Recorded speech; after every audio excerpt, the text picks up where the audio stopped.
welcome back to my channel. This is Dom and another one of my occasional updates on my hobbying.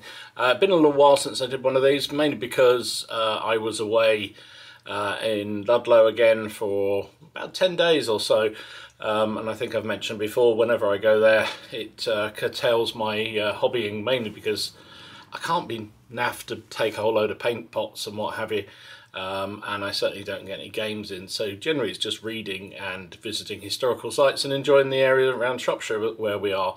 And also when I came back, I was back for a few days and then had to go off to Newcastle for a business trip for 3 days.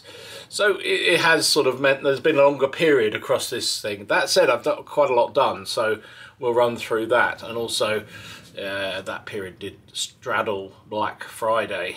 And if I hadn't spent much money previously, I kind of blew it out the water with Black Friday. Anyway, let's start off with some figures and take a look at what I've been painting. So first up, this is a unit of Spanish guerrillas from the Napoleonic Peninsula period. I've had these a while. These are front rank figures. In fact, when Martin, Ken and Miller came over for our game pre-warfare. Ken picked these figures up unpainted, and I thought, oh yeah, I really must get around to painting them because they're such lovely figures. So I did them, and I've done them as brightly and colourfully as you sort of imagine guerrillas should look like in the Peninsular War. They're a real mixed bag of troop types, various assorted muskets, blunderbusses, pistols, sabres, you name it, they've got them. I based them all individually because I will use probably for both for sharp practice for skirmish type scenarios and also for black powder, so I want to make sure that I can have flexibility around that. I've got some smaller movement bases which I'll put them on for other games as well, but having them individually gives me that flexibility to use them however I wish, and they're tremendous fun. I was really pleased with how they came out.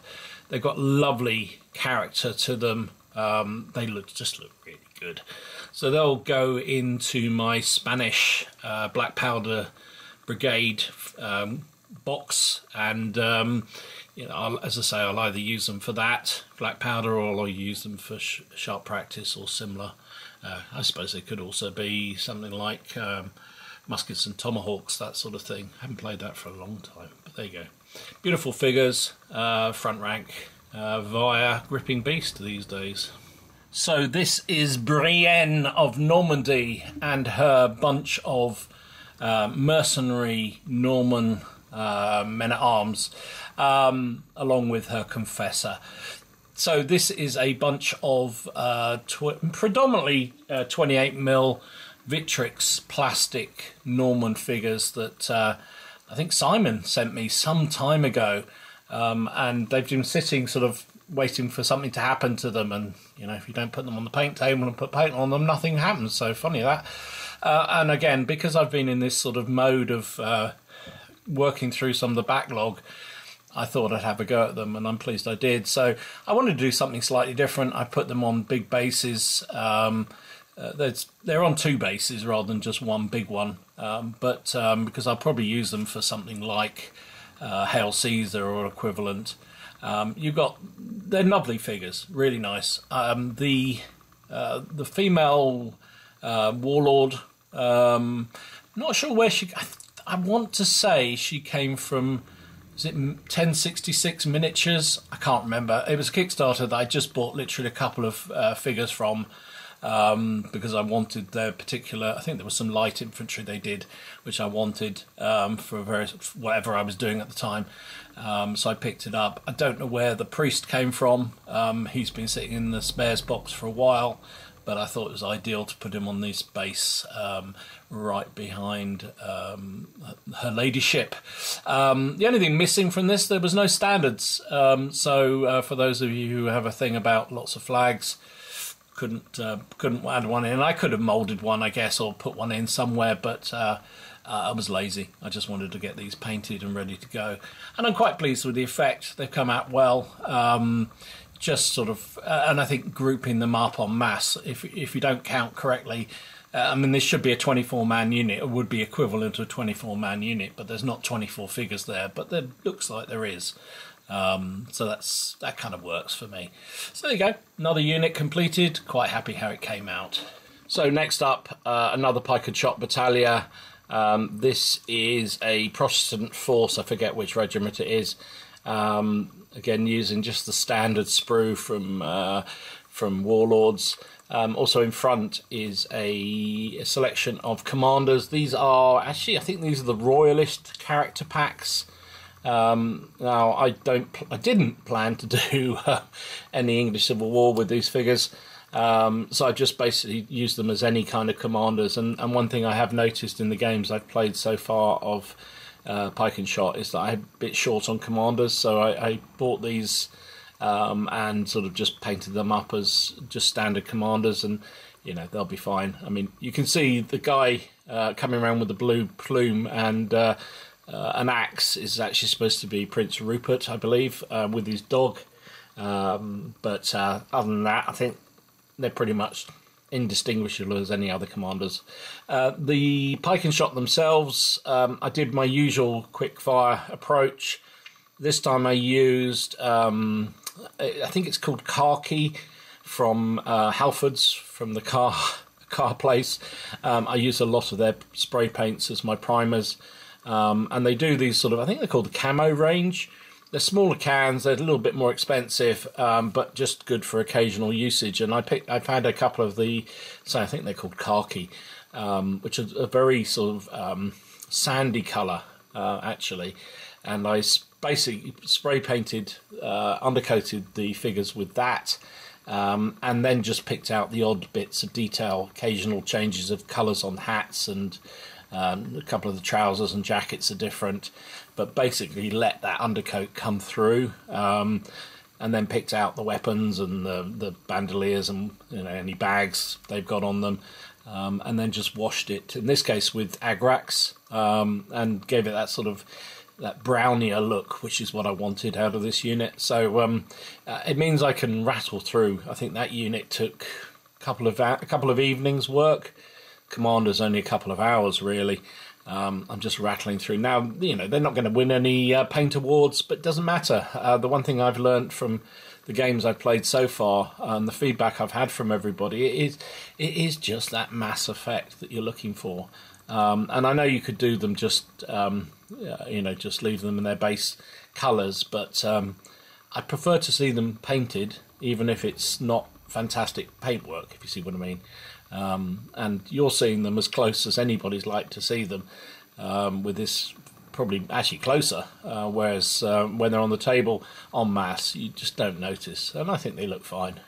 So I'm happy, so that's good enough for me.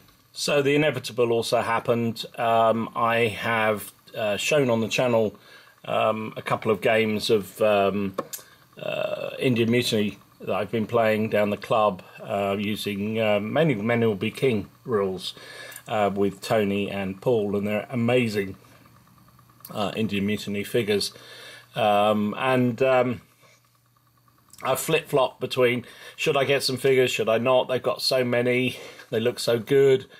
But any gamer wants to play with their own toys, don't they? So I bought I think I showed in a previous video, I've got some Empress Indian Mutiny figures, and these are AW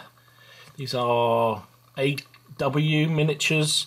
I bought them on eBay. They're not the best. I wish I hadn't. I wish I'd just saved the money and bought the better figures, which are the Empress, but they paint up reasonably well. Bit disappointed by them, if I'm honest, but I'm quite happy with the paint job I've done on them. This is going to be the 53rd Shropshire Regiment, and I think that was the final excuse for me to do this, to do figures, was I realised that the Shropshire Regiment was in the Indian Mutiny, and as I've mentioned many times, I love Shropshire. I spend a lot of time in Ludlow, and I didn't need much of an excuse, so I picked up 24 of them. I based them individually. I put them in the movement base, in the movement trays, so I can use them en masse or individually. They never quite fit in how you want. I've just noticed they keep popping out all over the place. But anyway, but I think the effect will be good. And, you know, next time we play the period, I can at least contribute a couple of regiments, because there's a few more I'm working on that will fit in with this force. So there you go, all done. So we'll get on to this in a bit more detail later in the video, but I am embarking on a 28mm Gallic force for Hail Caesar, sort of as a test, really. When I bought those some figures from Warlords recently, as they do, they send you a free sprue in your box, and my free sprue was some Gallic warriors, basically 10 of them. 10, 12, 2, 4, 6, yeah, 10. No, 2, 4, 6, 7. 14 of them, blimey, one sprue, 14. And I thought, I haven't made these up for ages. They're you know, Martin talks very eloquently about these and says they're fairly basic, and they are, but en masse they work. Now I've put them fairly spaced out on a base front that, memory serves, is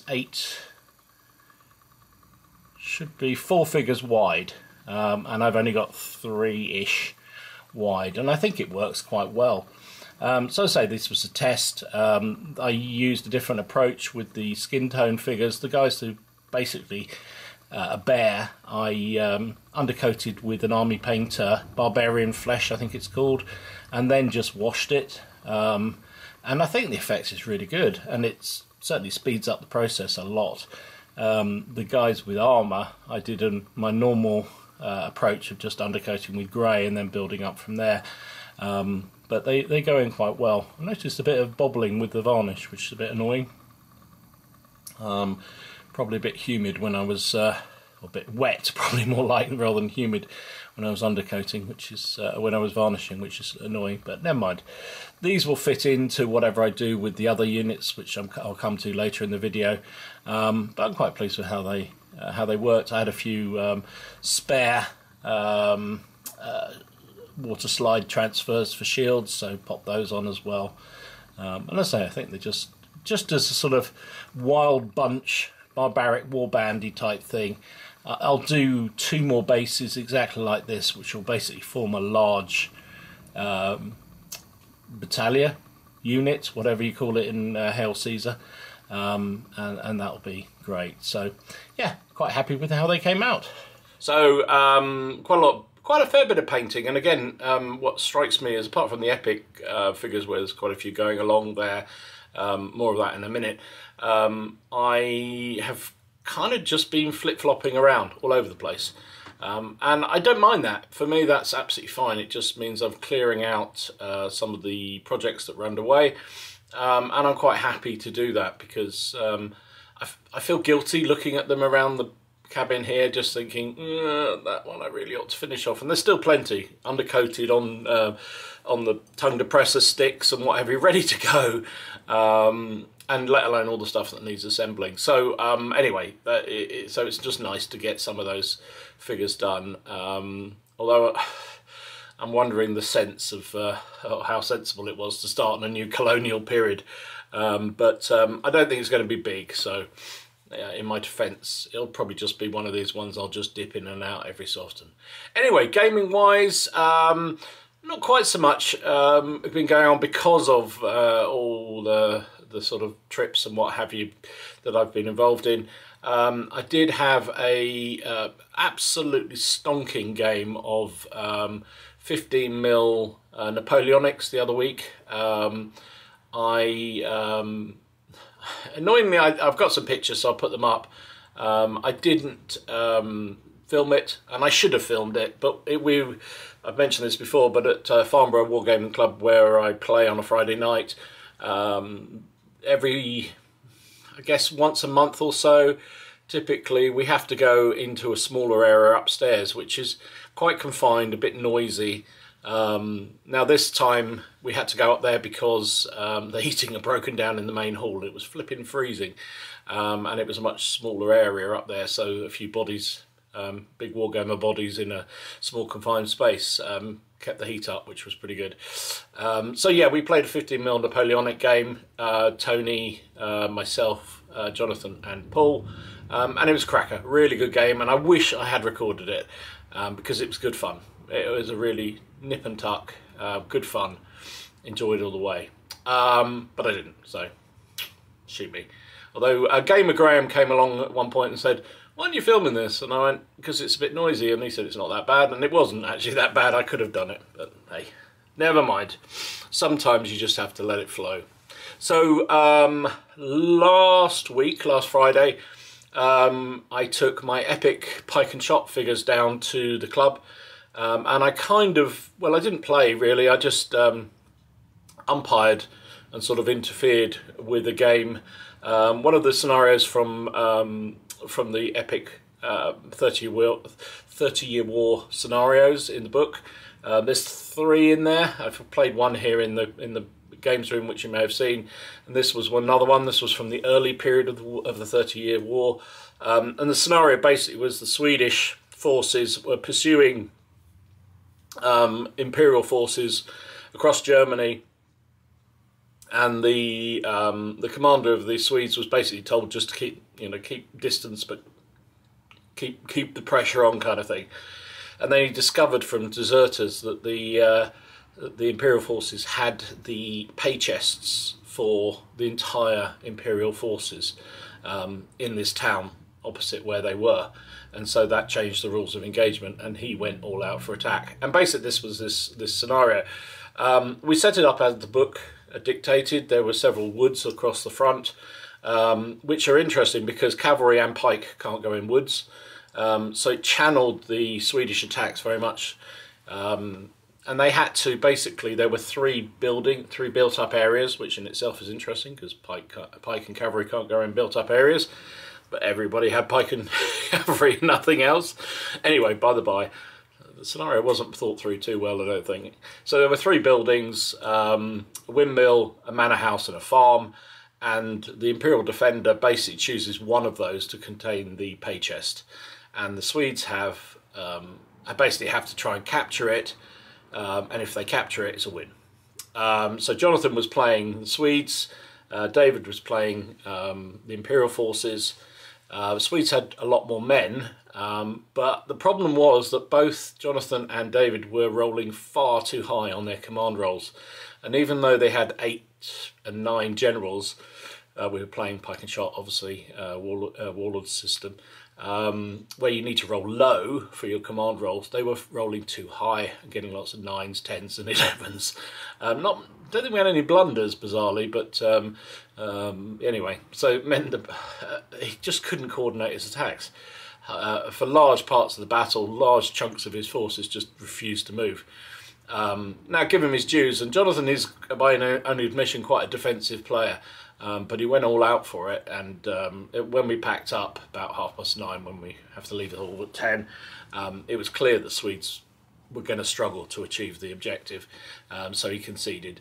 But it was great fun, and I think, I know Jonathan and I particularly like the pike and shot rules from Warlord. We used to play it occasionally with 28mm, and basically the epic 15mm figures, it's the same rules.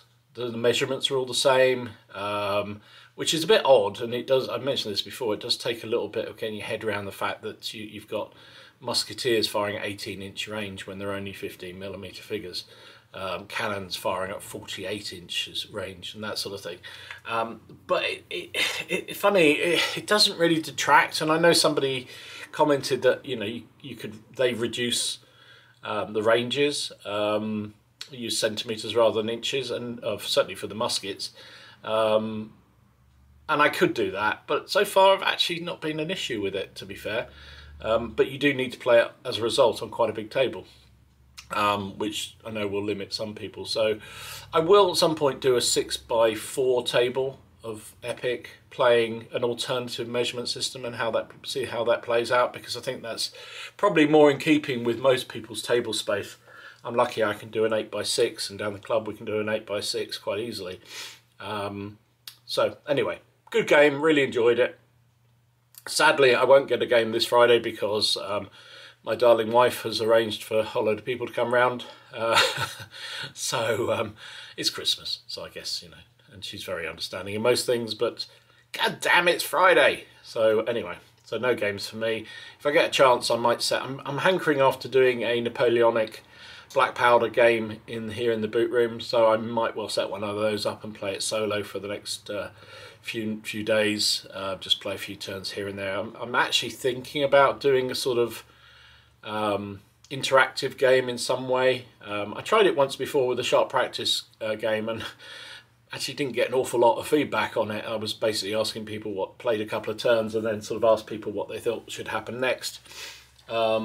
And I guess sharp practice is a bit more tricky to do that, because it's basically depends on the cards that come out. But a few people got into it, but not many did. So I might try something. I'm just trying to think how I could do it with black powder. Maybe I'll play like 4 turns and then ask people to give me an update of what they think should happen next, that kind of thing. We'll see. Anyway, purchases. This could be a long segment, so strap yourself in. As I say, it covered Black Friday, this period, so yeah, I went a bit mad. So first up, I think some people will have seen this already, but Warlords very kindly sent me this Montrose Scottish Royalist Starter Army set, and I did an unboxing of it, and I'm quite impressed with them. Now my only so basically what I did ask, could I have a sprue of the Highland Warriors just to have a look at and maybe do a little video on and show what they look like, because I was fascinated by what they would look like. They sent me the entire army, so I'm not going to grumble. I will paint these up. Most of the standard sprues excuse me, are exactly the same as you get in the normal box, and also with the Covenanter box. But these Highlander ones are particularly different, and they appear, from comments I've had, they appear to be sort of almost scaled down versions of their 28mm Highlander figures. They're very nice. They look really nice, and I think they're going to look very effective on the table front. It does mean that I'm probably going to have to do an English Civil War army now as well, particularly because also Warlords sent me. This is the Scots Covenant army set, which is just enormous. You've got 12 pike and shot regiments in there, 12 frame guns, 12 commanders, 24 Scottish Lancers, 24 Scottish Dragoons, 60 dismounted Dragoons, 3 battalion commanders, 3 ensigns, 30 cavalry, 18 commanded shops, 6 cuirassiers, 3 coronets, 9 dragoons, 15 dismounted dragoons, 3 Saker medium guns, 3 falconet light guns, Lords Leven, Marquis of Argyll, Calvinist minister, 9 casualty markers, plastic bases, full colour flags, and a partridge in a pear tree. I mean, insane. So again, I didn't ask for that. That was just...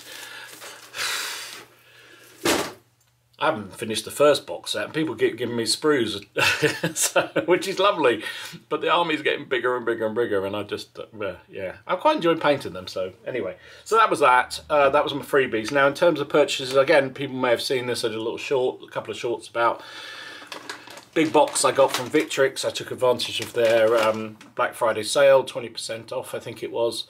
And I've been thinking about I want to get back into more ancient periods. I've got lots of ancient figures, but I thought to get the juices going, and because of the Warlord new Gallic Wars supplement for Hail Caesar, I thought I would throw myself into that period. And I couldn't bring myself to do Romans. Martin, seventh son, is doing a load of Romans at the moment. So I thought if we meet up, I could bring the Gauls, he can bring the Romans. Who knows, we could do a really big game at CrackCon next year. So I bought in big styles. So I got 2 bags of their Gallic armoured warriors, each containing 30 figures. 2 of those. I bought 2 bags of their Celtic chariots, which have 3 each. That's 6 of those. A bag of the Gallic warriors, 12 in there. Sorry, Gallic cavalry, that's what I meant. And a big bag of Gallic warriors, so these are the unarmoured ones. 48 models in there. And then no Gallic warband is complete without the naked fanatics. So I bought a bag of 24 Gallic naked fanatics. Yeah, I realised then, oh, and also got a load of transfers, shield transfers to go with them. I realised that's a lot of assembling, so that's definitely going to be a 2024 project. I already, kind of what got me down that rabbit warren is I realised I have in my stash of opportunity 2 boxes of Warlords plastic Ancient Britons, which interchangeable pretty much with anything Celtic, which I haven't done anything with. I think actually someone sold them down the club one time, and I thought, oh, they'll be useful at some point, and here you go, they are. So basically my plan is to build a very big Gallic war force, using these Victrix primarily as the main forces involved in it. So to go along with it, I also picked up a couple of these Warlord packs of figures. So I've got Tribesman Archers, so there's 12 of them in there. I've got the Gallic Hero models, which I really like, I think they're kind of fun. And some Slingers as well, which I'll interchange with all the figures. So, as I say, the plan is to have a very big force of Gallic warriors, which is great. Also, I picked up a few more Flames of War 15mm Second World War figures for my O group. So I've got here these aren't Flames of War. What are they? Don't know. These are SDKZ 221 and 222 Scout Troop from Battlefront there. I've got a platoon of Panzer Is if I'm doing an early period army, which I increasingly do a lot of earlier war stuff with O group. And then I also picked up an infantry, German infantry gun platoon there, which are great. Also from Offensive Miniatures Black Friday sale, I picked up basically another unit of the Spanish militia infantry, because I love these. They're just awesome. I've already got a load of them all based up individually, which I use for sharp practice and muskets and tomahawks and that sort of thing. But these I'm going to base up much more close formation, ready for to go with that Spanish black powder force that I've been working on intermittently. So that was that. I also I told you this is a big thing, picked up a number of Bushido figures. Can't even tell you what they are at the moment. Probably shouldn't even try and pronounce them because I'll probably be insulting. So I sort of started doing the pirate faction. I've never played Bushido, but Martin and now Steve go on and on and on about how good it is as a game. I did paint up some a little while ago. I planned to play them at CrackCon, but I was so involved in the game I was playing I never had time. So I thought I'd just add a few more, because a bit like the Badgers and Burrows, they're kind of just nice to have a sort of something a bit different to paint, sort of almost like a cleansing of the palette. So there's 1, 2, 3, 4 different characters there. So that'll be fun to do. I'll get around to those at some point. No rush, as I say, just a bit of variety. And talking of Martin's 7th son, oh, shouldn't do that, it's 3D printing. He sent me, I don't know, I won't get all this out. I purchased some SDLs of, I think they're supposed to be Normandy farms. And I wanted, basically, in a number of the games I play, Napoleonics, O Group, when I'm playing 15mm, there's often scenarios are based around sort of little complexes of farms or things like that, very small ones that you can use as occupational, places where you can occupy. I wanted to build this was a bit inspired by Storm of Steel, Alex, because he does these little sort of farmyard sets, and I thought I'm going to do something similar. So I bought these STLs, and Martin kindly agreed to print them out for me. I basically paid for the resin, and I think he had a bit of a challenge with the walls. They just would not lie straight, so I might have to do a bit of modelling around them. But in this box I've got a load of different buildings which I'm going to now sort of work out how I'm going to assemble, and I don't want them to be too big, because in most of the games I play, one unit can go in the unit in the built up area, so I want them to be sort of compact but look realistic. So that's what I thought these look quite good. So, and most of them, not that one, because that's got sort of very much 20th century writing on it, but that one, for instance, could be a barn for pretty much any period, so would work very nicely for 15mm. So that's what I need to get my head around, is the construction of them, so that they sit and they can be, as I say, can just be the little self-contained built-up areas I can use in. I suppose I could play them in epic pike and shot. Through the Napoleonic period and on to the Second World War period. Some of these have got, kind of very much French writing on them, so I could sand them off. I might yet do that, but they're much more clearly sort of more modern buildings, where some of them are, there you go, that one says Stella Artois on the end.